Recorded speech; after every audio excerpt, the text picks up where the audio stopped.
Elon, I, the Tetragrammaton, the Lord God Most High, I do exercise thee, and do powerfully command thee, O Spirit. Elon, I, the Tetragrammaton, the Lord God Most High, I do exercise thee, and do powerfully command. In the dark shadows, in the white cold, fearlessly we search for knowledge new and old. We drink the strong spirits and read the ancient tomes. The order of the Abracast. We are the brave and the bold.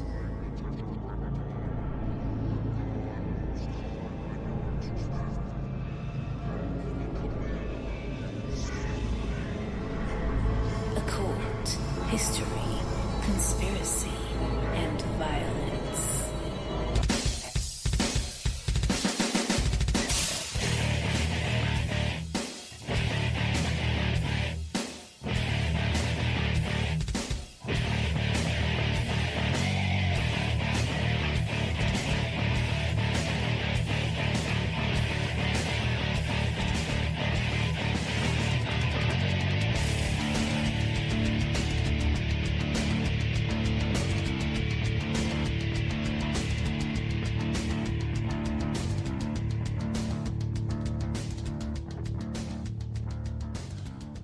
Hello, everybody.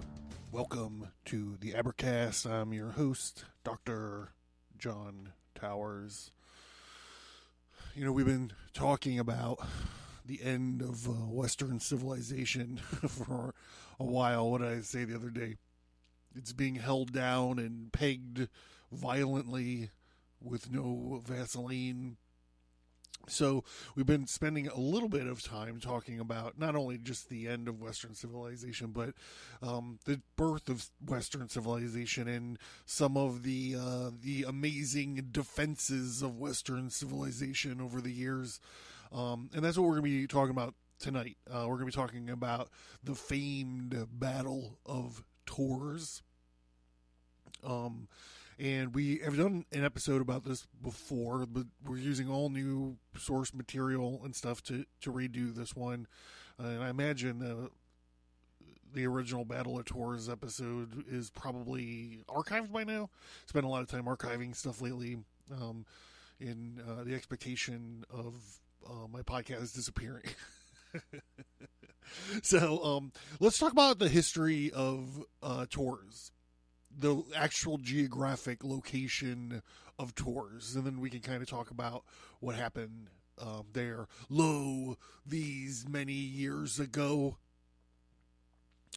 So I'm going to get this part here. I'm going to try to yell out the different articles and websites that I'm talking about as we go through. We're jumping around a little bit. So this is from Britannica.com. It's pretty straightforward.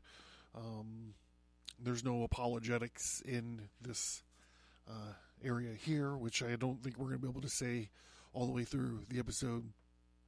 Early records show that the Turons, pre-Roman Gaelic people, settled on the right bank of the Lorry River. The Romans moved the settlement across the river and called it Caesar Donanum. But from the 5th century, it was just known as Civitas Taurinorum. The settlement was evangelized in the mid-3rd century by early Christian ecclesiastics and missionary Gaitan, who founded the bishopric. I'm sorry. The Christian community remained small, however, until the second half of the 4th century, when Saint Martin, the great apostle of the Gauls, was persuaded to become their bishop. A magnificent basilica was raised above his tomb in the late 5th century, and for hundreds of years it attracted pilgrims to Tours. When the town became part of the Frankish domain under Clovis I, Clovis accepted for himself and for his successors the title of Canon of St. Martin.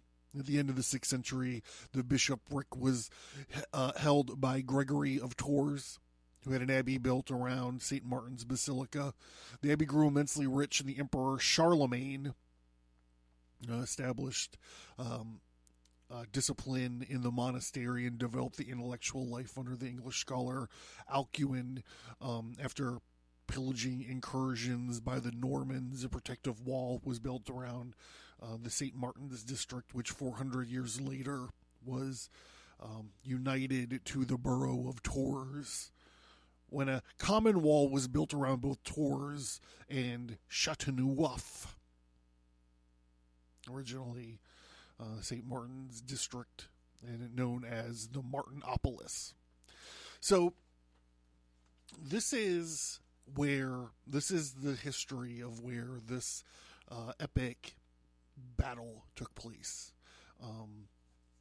If you're interested in Charlemagne, some of the mythology and stories told around that period of time, check out any of the Roland episodes. A few years ago, I went on a tear. We did a series of stories about the Song of Roland, and they were great fun. They were great fun, and Charlemagne is a character in those stories. So here, I have my vessel of the art here with the formula for the weapon of mass distraction. Let me just lube up.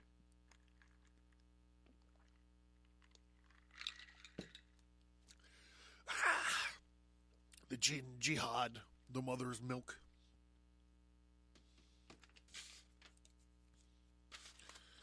Okay.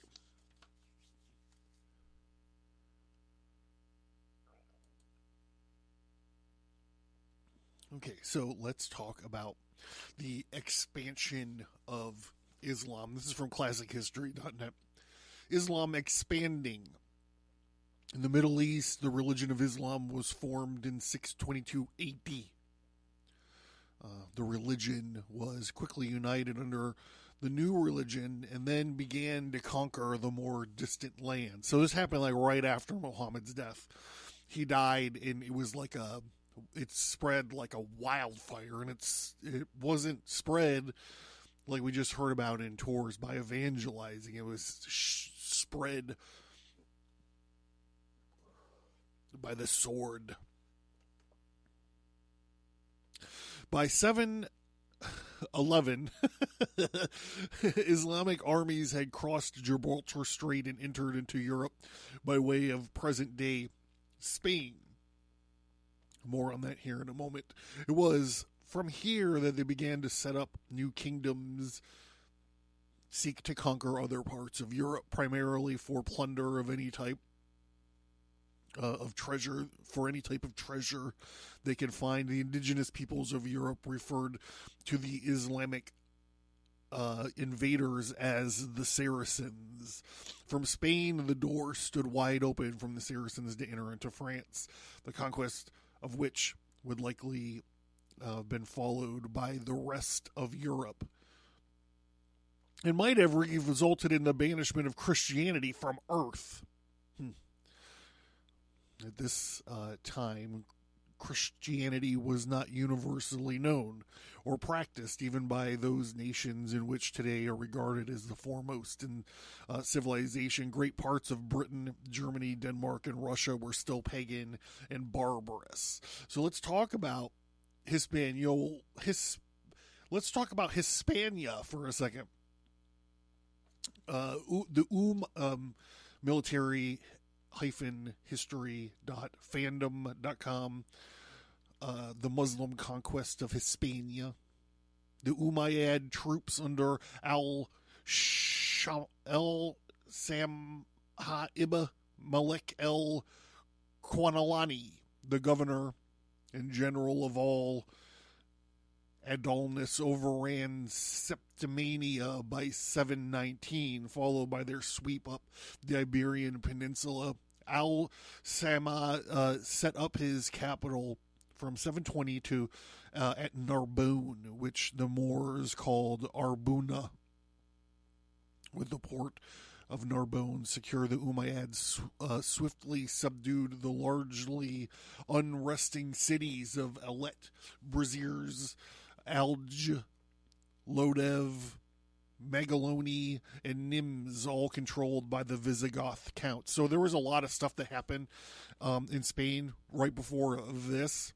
The Umayyad campaign into Aquitaine suffered temporary setbacks at the Battle of Toulouse in 721. Duke Odo the Great of Aquitaine, also known as Udez the Great, broke the siege of Toulouse, taking al-Sam ibn Malak's forces by surprise and mortally wounding al-Sabam ibn Malak himself. This defeat did not stop incursions into the old Roman Gaul, as Moorish forces, soundly based in Narbonne and easily resupplied by sea, struck eastwards in the 720s, pertaining as far as Autun in Burgundy in 725.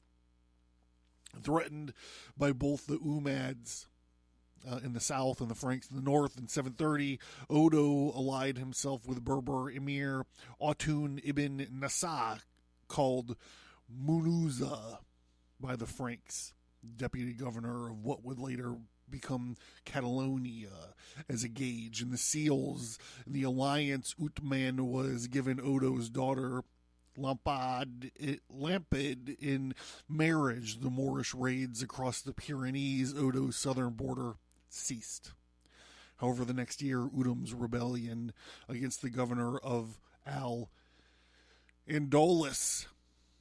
Abd el-Rahman, who quickly crushed the revolt and directed his attention against Odo. Ibn al-Rahman fought his huge force of Arab heavy cavalry and Berber light cavalry, plus troops from all provinces of the Caliphate, in Umayyad's attempt to conquer the conquest of Europe north of the Pyrenees. According to one identified Arab, that army went through all places like a desolating storm. Duke Odo hold on, I lost my place.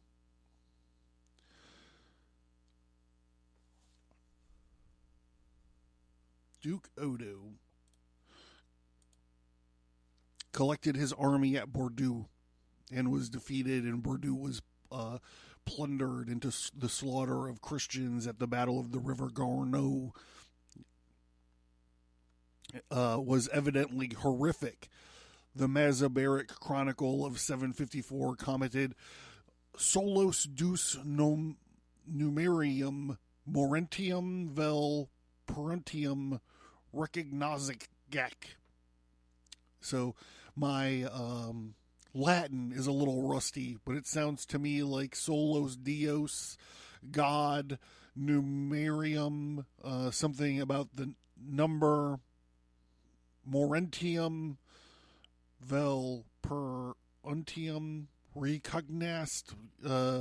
So God doesn't remember the number of the morentium would surely be dead. So God doesn't remember the number of the people that died there. Okay, I'm losing track. Okay, back to classichistory.net. In 712, the Saracens entered into France and began pillaging the region for treasure. In 725, Anne Bessa, the Saracen governor of Spain, personally led an army across the Pyrenees mountains into France and takes the strongly fortified town of Carcassonne. During the battle, he received a fatal wound, and the Saracen army retires into a nearby town of Narbonne before retreating back to the safety of Spain. In 732, the Saracens invade France, and this is where our story begins. Again, under the command of Emir Abdul Rahman el-Ghafiqi Ad el-Rahman, they reach Bordeaux and begin to lay siege to the town when they get word of rich treasures at the Basilica of St. Martin in the city of Tours. They set off towards this area with the intent to plunder it all for what it is worth. Up to this point, the Carolingian Empire, ruled by King Charles, had no need to oppose the Saracens since they had not invaded any of his territories. The area of the Saracen plunder had been Aquitaine, in the independent kingdom in the southwest of France, ruled by King Eude, probably Udu from the last website. Having learned of the damage being done by his neighboring kingdoms, Charles becomes convinced that the danger presented to his territories. If Aquitaine were to be defeated, his kingdom would surely be next, and Charles begins to march an army towards the Saracen invaders to confront them on his own terms. So what this isn't telling you is the amount of insight that Charles, we're going to know him here in a little bit as Charles the Hammer. Charles the Hammer had insight. He saw what was going on around him. He understood about the Islamic expansion and, how they evangelize, their method of evangelizing. And he was looking at the expansion. He was looking at the push and what was going on in neighboring kingdoms, and what everything that we've gotten to up to this point has failed to mention was his insight and his initiative. So he created like a standing army. He created like an army. He didn't just call out for like the knights and all this bullshit. He was like, we got a gigantic fucking problem here. And unless we're all going to be speaking Pishtun, we gotta get some swords and some fucking bows and arrows and some fucking guys to wield them.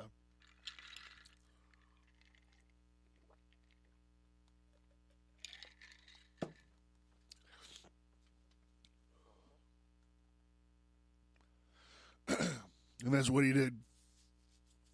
In 732, the Umayyad advance force was proceeding north towards the river Lori, having outpaced their supply train and a large part of their army, essentially having easily destroyed all the resistance in that part of Gaul. The invading army had split off into several raiding parties, while the main body advanced more slowly.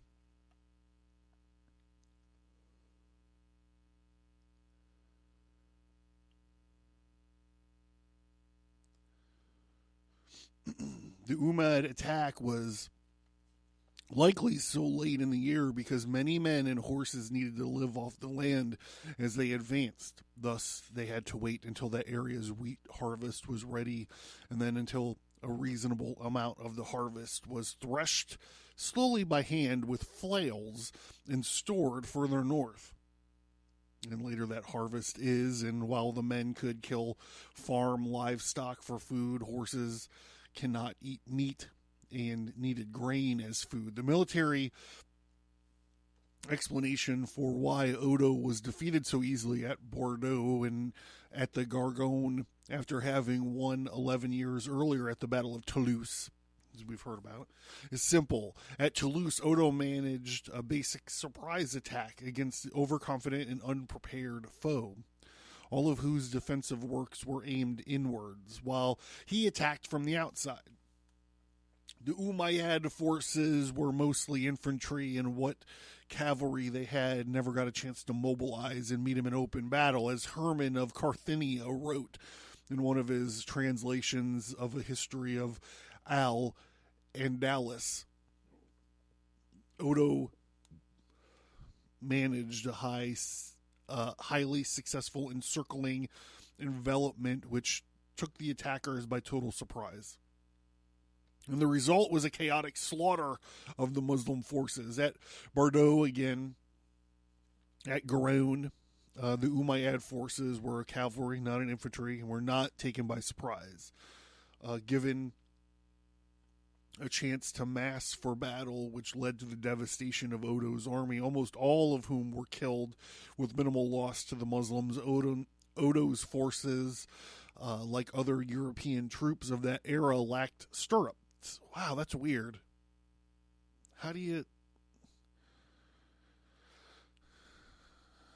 how do you ride a horse without stirrups? And therefore had no heavy cavalry. Virtually all of their troops were infantry, and Umayyad heavy cavalry broke the Frankish infantry with the first charge and then slaughtered them at will as they broke and ran. The invading forces went on to devastate southern Gaul, a possible motive, according to the second continuer of Fredegar, the riches of the Abbey of St. Martin of Tours, the most prestigious and holiest shrine in Western Europe at the time. Upon hearing this, Austrasia's mayor of the palace, Charles the Hammer Martel, collected his army, and he marched south, avoiding the old Roman roads and hoping to take the Muslims by surprise, because he intended to use phalanx. Everyone knows what that is, right? Phalanx is a way to interlock your small battle units. In this case, they're talking about shields and spears, interlocking it. Just go watch 300 already, for fuck's sakes. It was essential for him to choose the battlefield. His plan to find high wooded plain, form his men, and force the Muslims to come for him depended on the element of surprise. So what they're talking about is using train features. You read everything, like you read all the generals from Sun Tzu on to Omar, like whoever it is, they talk about using terrain features to stage your battlefield. You got Boudica. Go find that in the feature topic link, the episode about Boudica. She did it back then with fighting the Romans, for fuck's sake. She got it. So that's what he's going to do. I'll hold off my editorializing because I'm sure the article will get to it. Battle, October 732, preparations and maneuver. From all accounts, the invading forces were caught entirely off guard, and a large force, well deposed and prepared for battle with high ground. Remember, Anakin, I have the high ground. Directionally opposed their attack on Tours. Charles had achieved the total surprise he had hoped for. He then chose to begin the battle in a defensive phalanx-like formation. According to the Arabian sources, the Franks drew on a large square in the hills and the trees to their front to break up the Muslim cavalry's charges. For 7 days, the armies faced off with minor skirmishes. The Umayyads waited for their full strength to arrive, which it did, but they were still uneasy. Abd al-Rahman, despite being a proven commander, had allowed Charles to concentrate his forces and to pick the field of battle. Furthermore, it was impossible for Umayyads to judge the size of Martel's army, since he had used the trees and the forests to screen his true numbers. Also, all battle is deception. Thus, Abd al-Rahman recalled all his troops, which did give him an even larger army, but it also gave Charles time for more of his veteran infantry to arrive from the outposts of the kingdom. These infantry were all the hope for victory he had, seasoned and battle-hardened. Most of them had fought with him for years, some as far back as 717. Furthermore, he had levies of militia, but these were virtually useless except for gathering food, harassing the Muslims, unlike his infantry, who were hardened campaigners. Experienced and disciplined, the militia were neither. And Charles had no illusion about their ability to withstand a cavalry charge, while many Western historians throughout the centuries believed the Franks were outnumbered at the onset of the battle by at least 2-1. The most reliable and contemporary sources, the Mozarabic Chronicle of 754, points to the contrary. Even back then, we had apologists. Charles gambled everything that Ibn al-Rahman would in the end feel compelled to give battle and to go on to loot tours.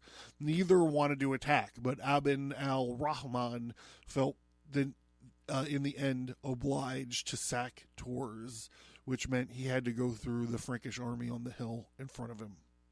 Charles's decision to wait in the end proved crucial, as it forced the Umayyads to rush uphill through woods, negating to a large degree of lethality of a cavalry charge. So I feel like this, by now, we all know what we're talking about here. Like Leonidas says in 300, we'll fight them at the hot gates where their numbers will amount to nothing. And then they just walk in a little bit. They line up. They put all their shields in a row. They're all, his whole 300 or whatever stacked behind them, and they just wait. And they wait. And you know what they have? They have logistics. And you know what they have on their side? The enemy's logistics train running out. We already started to talk about that as the Umayyads' advanced scouting were outpacing their supply chain. And then they had to wait for the crops to be harvested so they could go take over the farms, get the grains, slaughter the cows or whatever for food. They were moving against their supply train. Nowadays it's like a maxim, like people will say, amateurs or people from like a tactical level talk about strategy. Professionals talk about logistics. We got to keep the supply train rolling. Well, the hammer, Charles's supply train was to his back. It was right there. It was their land. It was his kingdom. Not so much for the Umayyads. Charles had been preparing for this confrontation since the Battle of Toulouse a decade earlier. He was well aware that if he failed, no other Christian army remained to defend Western Christianity. But Gibbon believes, as do most pre-modern and modern historians, that Charles had made the best of a bad situation. Though outnumbered and without any heavy cavalry, Charles had tough, battle-hardened infantry, which believed in him implicitly. Moreover, as Davis points out, and his infantry was heavily armed, each man carrying perhaps 75 pounds of armor into battle. That's a lot of pounds, bro. Formed into a phalanx formation, they were able to withstand a cavalry charge better than might be expected, especially because of the uphill. Remember, it's all about using terrain features to tie in for your defensive positions, right? Especially as Charles had been able to secure the high ground, like Obi-Wan fucking Obi-Wan fucking Kenobi. The trees before him to further confound any cavalry charges. Charles also had the element of surprise. In addition to choosing the battlefield, that element of surprise extended to his opponents being totally unaware of just how good his forces were. The hammer had trained them for a decade, and while he was well aware of the Caliphate's strengths and weaknesses, he knew next to nothing about the Franks.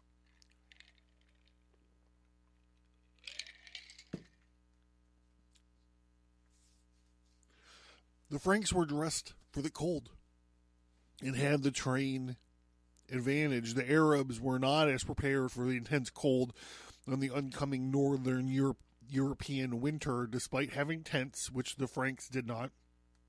They did not want to attack an army which may have been numerically superior. The Umayyads were waiting for the Franks to come out into the open, and while the Franks formed up in a thick defensive formation, waited for them to charge uphill.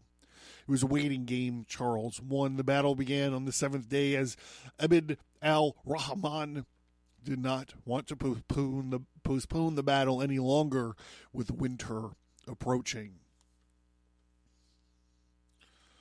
In the end, eventually, the Starks All right. Ibn el-Rahman trusted the tactical superiority of his cavalry and had them charge repeatedly. This time, the faith of the Umayyads had their cavalry armed with their long lances and swords, which had brought them victory in previous battles. It was not justified. One of the few instances where medieval infantry stood up against cavalry charges, the disciplined Frankish soldiers withstood the assaults, though according to Arab sources, the Arab cavalry several times broke into the interior of the Frankish square. The Muslim horses dashed fierce and frequent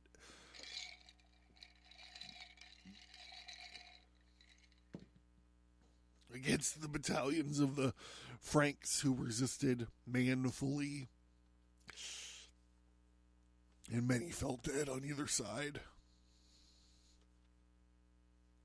Despite this, the Franks did not break. It appears that the years and years round training that Charles had brought with church funds paid off.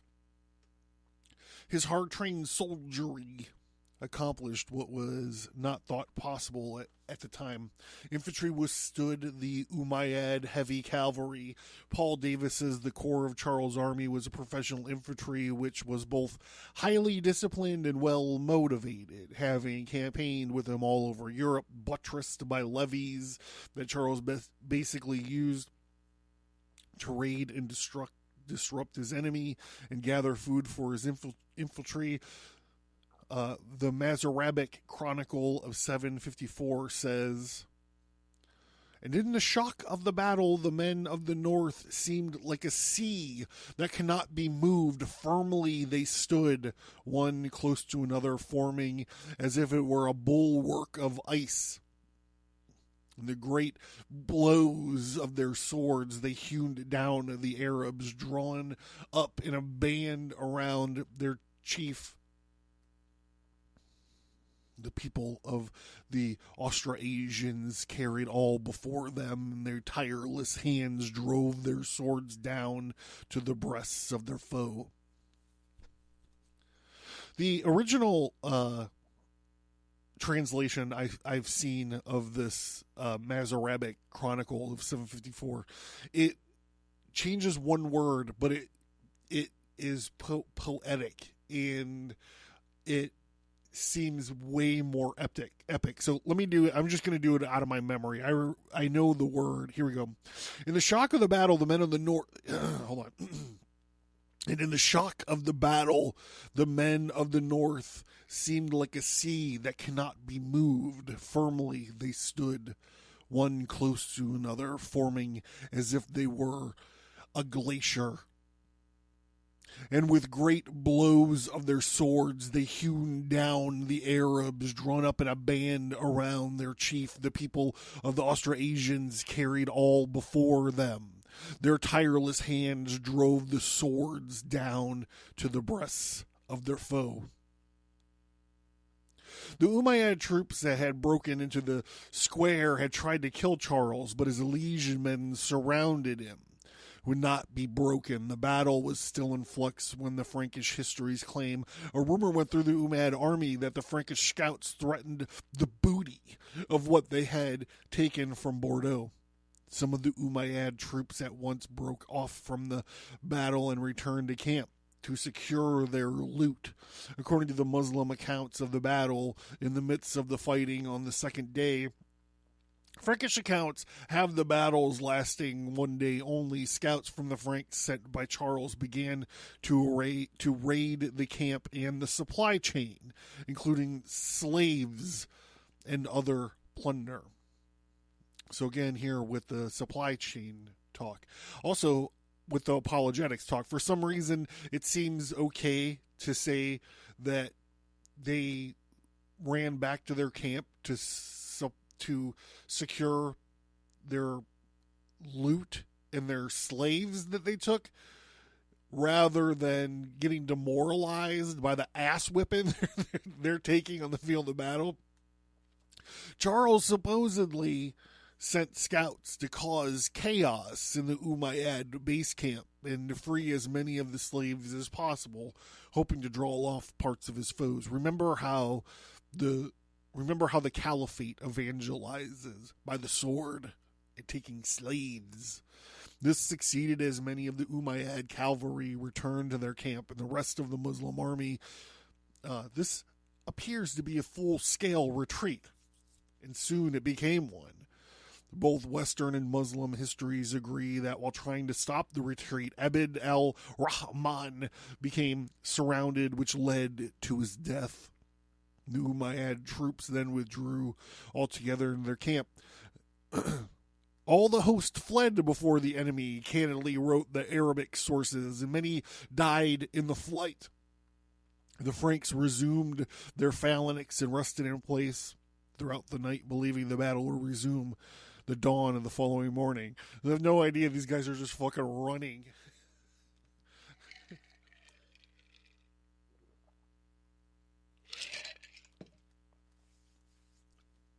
The next day, when Umayyad forces did not renew the battle, the Franks feared an ambush, and Charles at first believed that the Umayyad forces were trying to lure him down the hill into the open.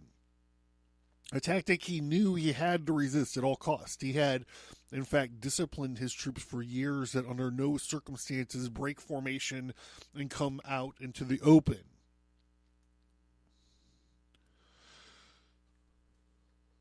Only after extensive reconnaissance into the Umayyad camp by the Frankish soldiers, which by both historical accounts had been so hastily abandoned that even the tents remained. As the Umayyad forces headed back to Iberia with what loot remained that they could carry, it was discovered that the Muslims had retreated during the night. The Mozarabic Chronicle of 754 describes the battle in greater detail than any other Latin or Arabic sources. It says of the encounter that, while Ibn al-Rahman was pursuing Odo, he decided to despoil Tours by destroying its palaces and burning its churches. This is how the Caliphate evangelizes. There, he confronted the Council of Austrasia by the name of Charles, a man who, having proved himself to be a warrior from his youth and an expert in things military, had been summoned by Odo, and after each side had tormented the other with raids for almost 7 days, they finally prepared their battle lines and fought fiercely. The northern peoples remained as impossible as a wall, I really fucked that up. The northern people remained as immobile as a wall, holding together like a glacier in the cold regions. There it is. I fucked that all up. In the blink of an eye, they annihilated the Arabs with the sword. The people of Austrasia, greater in number of soldiers and formidably armed, killed the king Abd al-Rahman when they found him, striking him on the chest. But suddenly, within sight of countless of tents of Arabs, the Franks despicably sheathed their swords, postponing the fight until the next day. Since night had fallen during the battle, rising from their own camps at dawn, Europeans saw the tents and the canopies of the Arabs all arranged as just as they appeared the day before, not knowing that they were empty and thinking that inside them there were Saracen forces ready for battle. News flash, Wolf. If you're in your tent, you're not ready for battle. They sent officers to reconnoiter and discovered that the Ishmaelite troops had left. They had indeed fled silently by night in tight formations, returning to their own country. Charles Martel's family composed for the fourth book of the continuation of Fredegar's Chronicles a stylized summary of the battle. Now, how come this Arab dude's chronicle wasn't described as a stylized summary? Anyhow, Prince Charles boldly drew up his battle lines against them. the Arabs, and the warriors rushed in against them with Christ's help. He overturned their tents and hastened to battle to grind them small in slaughter. The king Abdi Rahman having been killed, he destroyed them, driving forth the army. He fought and he won, and thus did the victor triumph over his enemies. This source details further that Charles Martel came down upon them like a great man in battle, and it goes on to say that Charles scattered them like stubble. The Latin word used for warrior, bellagrator, is from the book of Maccabees, chapters 15-16, and describes huge battles. It is thought that Bede's Historica Ecclesiastica Gentis Allegorum includes a reference to the Battle of Poitiers, which is also the Battle of Tours. A dreadful plague of Saracens ravaged France with miserable slaughter, but they not long after in that country received the punishment due to their wickedness.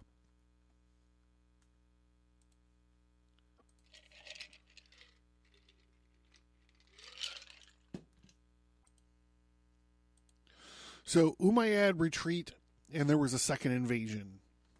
So this part of military-history, Umayyad retreat and the second invasion. The Umayyad army retreated south over the Pyrenees. Charles continued to drive the Umayyad forces from France in subsequent years after the death of Odo, who had reluctantly acknowledged Charles's suzerainty in 719. Charles wished to unite Odo's duchy to himself, and went there to elicit the proper homage of the Aquitanians. The nobility proclaimed Hundolt, Odo's son, as the Duke, and Charles recognized his legitimacy. And when the Umayyads entered Provence as part of an alliance with Duke Maritonus the next year, Hunalt, who originally resisted acknowledging Charles as overlord, soon had little choice. He acknowledges Charles at once as his overlord, and Charles confirmed his duchy, and the two prepared to confront the invaders. Charles believed it was vital to confine the Umayyad forces to Iberia and deny them any foothold in Gaul.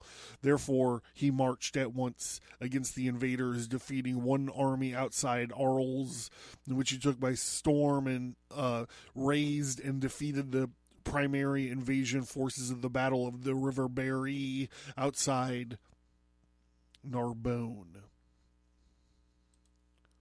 So we're almost done. I'm just going to wrap up with a few more paragraphs here from military-history. Historical and historical and macro-historical views. The historical views of the battle fall into three great phases, both in the East and essentially the West. Western historians, beginning at the Mazo-Arabic Chronicles of 754, stressed the macro-historical impact of the battle, as did the continuations of Fredegar. This became the claim that Charles had literally saved Christianity, and Gibbon and his generation of historians had agreed that the Battle of Tours was unquestionably decisive in world history. Modern historians have essentially fallen into two camps on the issue. Can we guess which two? Can we guess? The first camp essentially agrees with Gibbon, and the other argues that the battle had been massively overstated, turned from a raid in force to an invasion, and from a mere annoyance to the Caliphate to the shattering defeat that helped end the Islamic expansion era. It is essential, however, to note that within the first group, those who agree that the battle was macro-historical importance, there was a number of historians who take the more moderate and nuanced approach, quote, unquote, parenthesis, whatever, italicized, the apologetics approach. An example of this school would be William E. Watson, who does believe that the battle had such importance, as will be specifically discussed below, but analyzes it militarily, culturally, and politically, rather than seeing it as a classic Muslim versus Christian confrontation. The East, the Arab histories followed a similar path. First, the battle was regarded as a disastrous defeat, and then faded from Arab histories, leading to a modern dispute which regards to either secondary loss or great defeat, and the second siege of Constantinople, which, is now called Istanbul. Why they changed it, I don't know. People just liked it better that way. Where the Bulgarian Emperor Tervelville played a crucial role in part of a series of great macro-historical defeats, which together brought about the fall of the First Caliphate, with the Byzantines, the Bulgarians, together with the Franks, both successfully blocking further expansion. Eternal social troubles came to a head, starting with the Great Berber Revolt of 740 and ending with the Battle of Zab, the destruction of the Umayyad Caliphate. Western history, the first wave of real modern historians, especially scholars on Rome in the medieval period, such as Edward Gibbon, contended that had Charles fallen, the Umayyad Caliphate would have easily conquered a divided Europe. Gibbon famously observed, a victorious line of march had been prolonged above 1,000 miles from the Rock of Gibraltar to the banks of the Loire. The repetition of an equal space would have carried the Saracens to the confines of Poland, to the highlands of Scotland. The Rhine is more impassable than the Nile. The Rhine is not more impassable than the Nile or the Euphrates, and the Arabian fleet might have sailed without naval combat into the mouth of the Thames. Perhaps the interpretation of the Quran would now be taught in the schools of Oxford. Spoiler alert, I'm sure it is by now. And her pulpits might demonstrate to a circumcised people the sanctity and the truth of the revelation of Mohammed. Nor was Gibbon alone in lavishing praise on Charles as the savior of Christendom and Western civilization. H.G. Wells, in his short history of the world, said, development of Latin Christendom, the Muslim, when they crossed the Pyrenees in 720, found this Frankish kingdom under the particular rule of Charles Martel, the mayor of the palace, of a degenerate descendant of Clovis. He experienced the decisive defeat of Portois, which is another name for the Battle of Tours, in 732 at his hands. Charles Martel was practically an overlord of Europe and the northern Alps, from the Pyrenees to Hungary, and he ruled over a multitude of subordinate lords speaking French, Latin, High and Low German languages. Gibbon echoed a century later by Belgian historian Godfrey Cureth, who wrote that in the Battle of Poitiers must ever remain one of the greatest events in the history of the world, and upon its issue dependent upon whether Christian civilization should continue or Islam prevail through Europe. I hope you guys enjoyed the show. I'll let Hilda tell you the rest. See you in a few days. Thank you for listening, and we hope that you enjoyed the show. Please send an email or find us on social media and let us know what you think about the show.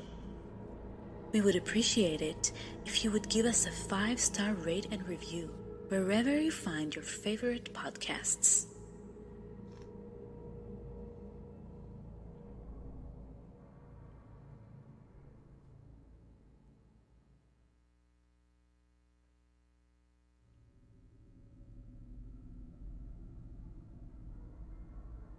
You can find Stigmata Studios, graphic, novels, and comic books. Take control of your destiny. Understand your past, put your present in context, and know your future with a twist. Check out the Abracast Tarot Card Deck.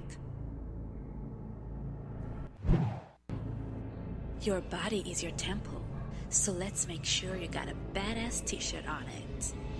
Variety of cool occult themed t-shirts and other merch like stickers, wall art, mugs, and more. Welcome to the Red Archive. Get access to over 50 hours of archived episodes, more bonus audio, additional exclusive content.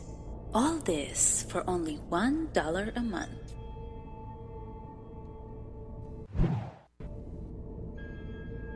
Are you interested in the occult, history, conspiracy, and violence? Learn more at Abracast.com.